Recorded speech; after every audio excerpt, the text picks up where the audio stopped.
Well,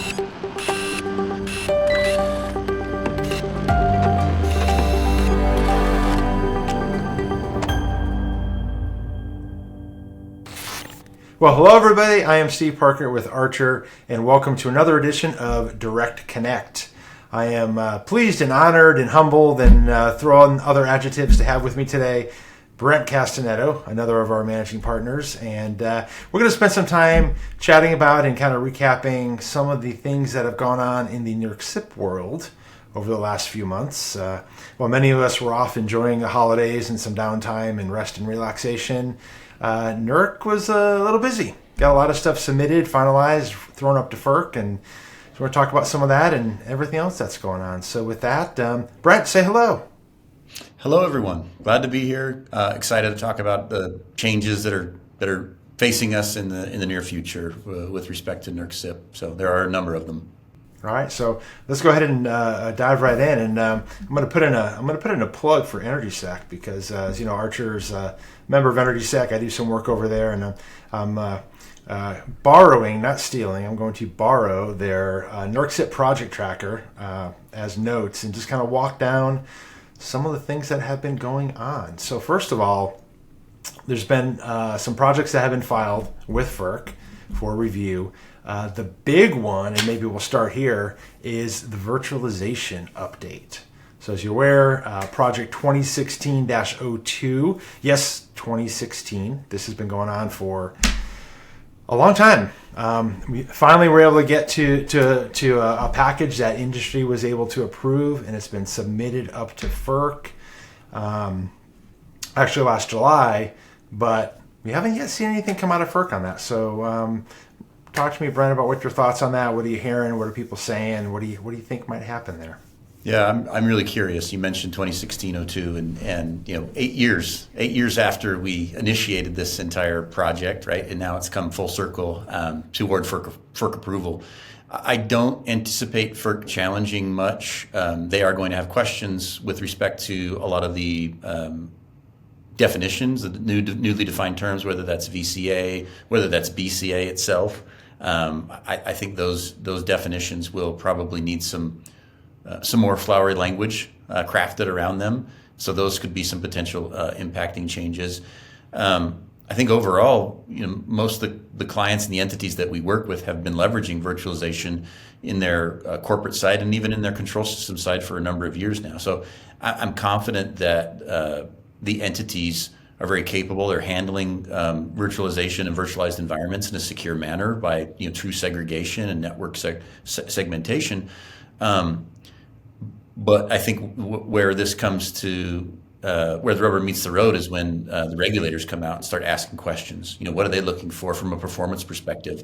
What are the auditors going to be competent in understanding what a VCA is, what that looks like, and what it encompasses? I've had clients and partners ask me about some of these new concepts of the stack and how far you go with respect to ESXi hosts, or where the host lives, truly lives in the environment, how you identify what is the BES cyber asset or the virtual cyber asset. So, there's going to be significant churn as we initially work through this, and the regions and FERC and NERC come audit and evaluate the effectiveness of the controls that are in place. But I'm very curious to see what FERC has to say about it, with certainly the defined terms and those new definitions. Those are my thoughts. Yeah, I kind of concur with you to a large degree. One thing you mentioned the definitions, and there's a few sneaky things in there that aren't necessarily virtualization related. One is they did change up under CIP 10 how the baselines were done. So they've eliminated the concept of baselines and are going more towards a focus on the security controls and really verifying the security controls for any change. It looks like TFEs are going to be eliminated, and I know I see your reaction, Brent. I know you were instrumental in your days as audit manager at WEC and actually streamlining and refining the TFE process. So how do you feel about your baby becoming irrelevant? Vindicated. No. vindicated. I'm happy. It was a silly experiment. That zero defect concept that has kind of trickled down from FERC over the years. I think everyone recognizes that was a paperwork exercise, right? And there is very limited, if any, value in documenting the technical feasibility exceptions. Now, it did teach us some things, right? It did teach us to ensure that we have valid documentation and justification. It ensured that we understood the limitations of our systems and devices, that we recognize those limitations, and that we could affect change by either upgrading the system, moving to something different, or creating defense in depth posture around those device limitations. So it taught us a lot, and so there was some value that came out of it. But at the end of the day, I'm happy that we've moved off of that as an industry, and I think it'll help us as we progress into the future. One last item on this one, which I think is probably the sneakiest and probably the most impactful change that was put in there, has to do with the definition of interactive remote access. And they added a clause. So interactive remote access traditionally has been for the routable communications into an electronic security perimeter. They added a clause for situations where communication is converted to a non-routable protocol. So situations where you have a terminal server and you go over the network to a terminal server, then drop down to a non-routable serial protocol to get to an RTU or PLC or a relay, something of that nature. That's been a known loophole for a while. I know loophole's a bit derogatory, but it's been a known area of concern in the standards with a lot of controversy on interpretations. Well, now that's going to be interactive remote access and will require some protections. So have you heard any hues and cries from industry, or have they not picked up on that yet? Not yet. I think most people recognize what that, the condition that puts them in. Most entities find themselves with devices that do that, right? Whether you're using some type of protocol converter or something that isolates, right, and kicks off another session through the terminal connection or the non-routable connection. My concern is the entities that may not understand, well, what can I do from a protection perspective to these devices that are serially communicating? What can I do from a routable perspective to protect those connection points? And the answer is not a lot, other than true isolation, right, and segmentation. So I think there's a lot of work that has to be accomplished by industry to account for these new devices, right? Because now they've become fully into scope. But what do they do from a protective measure perspective? How can you put routably based control around non-routable devices? So then you look to things like system hardening and how do we do that, right? Secure Linux, SEL has some great things that they've done to harden the target, if you will, and prevent malicious code or malicious traffic from being passed over to those devices. So I'll be very curious, and I'll be watching with bated breath to see how entities attack this, how they address the concern, and what the new network looks like. It will be interesting. So let's move on. From that one, and another one that's a tad old, but from the fall, the internal network security monitoring. This, of course, has been approved by industry. FERC had issued a NOPR back in September proposing to approve this standard. They received comments, and now we're in that period of time waiting for the final ruling. I fully expect it to be approved as is. They may ask for some modifications here and there, but I think for the most part, we're going to get what we see on this one. What are your thoughts, and are you seeing entities beginning to work on this, or are they waiting for the starter's gun to go off on the implementation plan? In my experience, we're waiting for the gun to go off before we make a move, and I think a lot of that comes from what truly is INSM, right? Internal network monitoring. Is it inside the ESP, or is it more broadly used to accommodate the ECOMs, right? The external facing devices, and what about the PACs? So how broadly has this rule, right? This new regulation that'll come into play soon? What does that look like, and how does it impact? Is it truly the BCA, the operational control network, or is it beyond, just upstream to include the ECOMs and the PACs? Because that's a different discussion in my mind, right? Those are two different networks. So it'll be very curious where this lands at the end of the day and the applicable systems that you're going to have to that qualify for INSM. Yeah, and we'll find out when the FERC order comes out, probably in the fairly near future. We will see. So let's fast forward to a few things that kind of got snuck through just before Christmas, that week right before Christmas. First of all, there's Christmas presents. NERC Christmas. Exactly. Merry Christmas when you're not looking. So CIP 2 version 8, modifications to the asset identification process. And this has to do with the transmission owner control centers. So we have a new definition of control center, and we have modification to the impact rating criteria, doing a couple things. One, firming up that transmission owners with SCADA control of transmission now have a control center and will have to come into compliance. The compromise was that they created a low impact tier for transmission control centers, which had not previously existed. Mm-hmm. So most of those transmission owners will fall into the low impact. Some will be medium. But the other thing is some current TOPs that are medium impact could conceivably drop to low. Mm-hmm. So could be some movement in the industry along those lines. So what are your thoughts? Yeah, like we've seen with generator segmentation and separation, if I had a medium plant and I can truly demonstrate that I can segment appropriately, I have a low impact plant now, right? Multiple low impact systems and facilities. So I would expect to see some of that. Entities should proceed with caution if they choose that path to drop from the medium impact to the low impact level, but they're well within their right to make that decision. I think it needs to be, if entities move forward with that, it needs to be done methodically and intelligently. I also look at the transmission owners that have operational control. There are several out there that are registered as a TO and then have agreements in place with the TOP that we will operate at your behalf, on your behalf as needed. You have operational control at that point as a TO and should be registered as a TOP. And I know there are people that will disagree with that sentiment or statement, but those are the facts. If you have operational control and the ability to control the grid, you likely should be registered as a TOP. So I think the tiering mechanism that they put in place to allow for the low impact TOCC is a good thing because it segments and it allows application of appropriate controls based on the risk. But as you know, we're going to talk about low impact, I'm sure, next. But those controls continue to ramp up and become more intense as we move forward. But yeah, lots of change on this one. And this one has been a point of contention for NERC and for FERC for a number of years, going back almost a decade at this point. So glad it's finally been resolved, and now we know what the rules are, and entities are going to have to get registered and potentially change registration as a result of this. Yep, and it has been. It was 2015 when the lessons learned came out on this topic. So yeah, just shy of 10 years since it happened. And you did read my mind. I was moving to low impact next.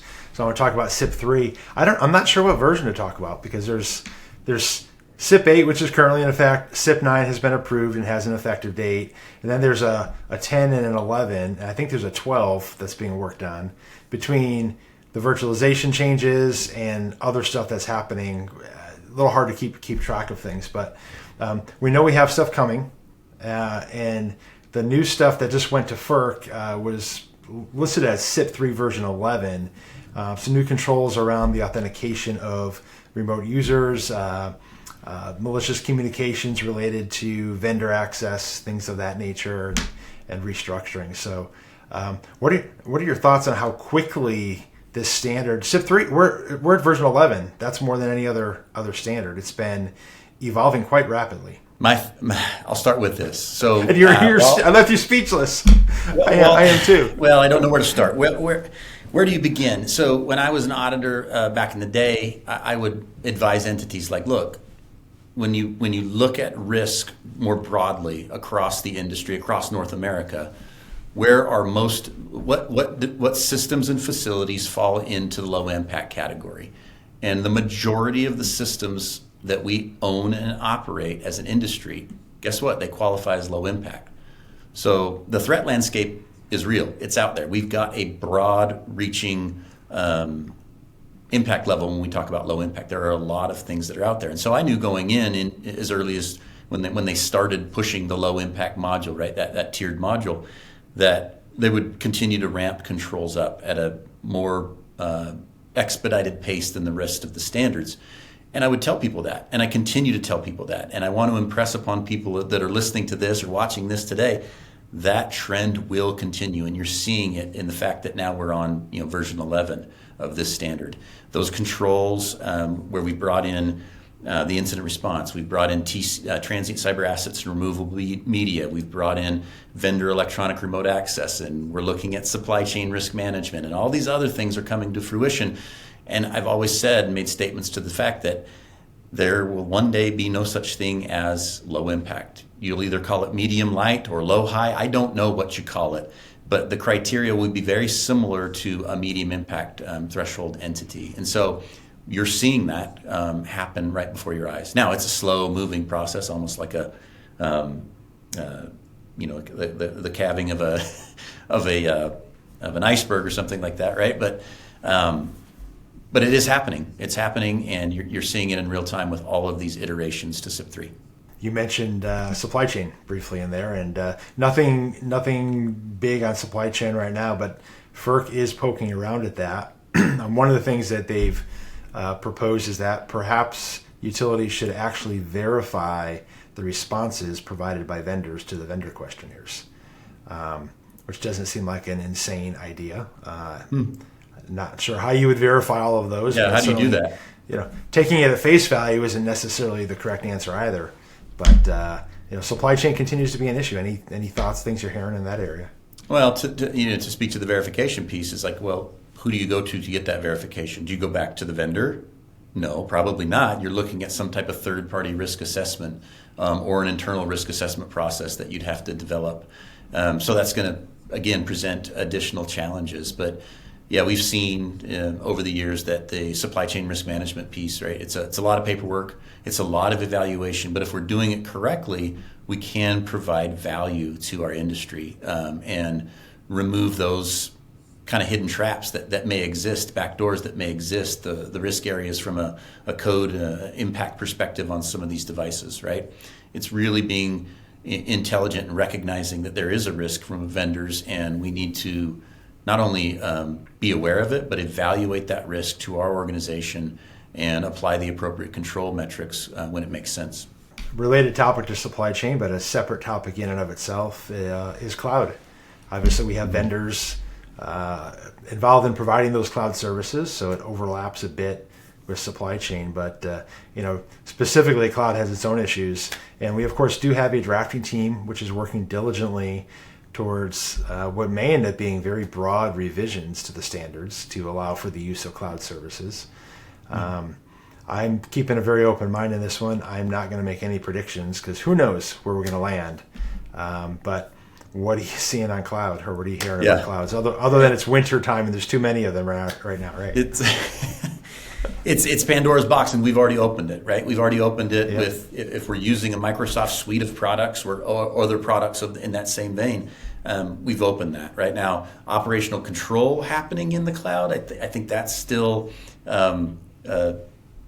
frowned upon, right? But we have opened up the ability to leverage cloud-based tools. And when you look at it from a risk perspective, for some entities in these low impact, which again, the majority of systems and facilities are low impact, they may be relying on a vendor that has more capacity, capability, understanding, knowledge, and insight of threats and the vulnerability landscape to better respond on behalf of an entity. So I'm in favor of it, right? I'm in favor of leveraging cloud-based services where it makes sense, and for who it makes sense to do that for. But again, this is one where entities should proceed with caution because, as you know, FERC still has the zero defect mentality, and auditors are looking for performance-based attributes when they come to audits and evaluations. Not to mention, are they when they talk cloud and they talk BCSI in the cloud, or even operational control capability or monitoring capability in the cloud, are those vendors being vetted for CIP 13? You know what I mean? Because it's not a traditional vendor where we're buying a box and bringing it in-house. This is a little bit different. So hopefully some of those things are connecting for folks as they're looking at cloud-based services and solutions. Certainly not making CIP any easier. A couple of final items I want to bring up, not directly related to NERC CIP necessarily, but in the broader ecosystem of what NERC is doing. Inverter-based resources are getting some attention. And of course, NERC has modified their registration criteria to lower the threshold for NERC registration for the inverter-based generating resources. Voltage levels down to 60 kV, and I think we're at 20 or 25. My memory is failing me at the moment on what the threshold is for unit capacity or nameplate. They're not targeting any CIP standards for those immediately, but I think I know your answer to this. What's the likelihood that they're going to get pulled into NERC CIP at some point? Highly. It's a high likelihood. In fact, I was working with a potential client that's looking at doing that to get ahead of the game, to be proactive.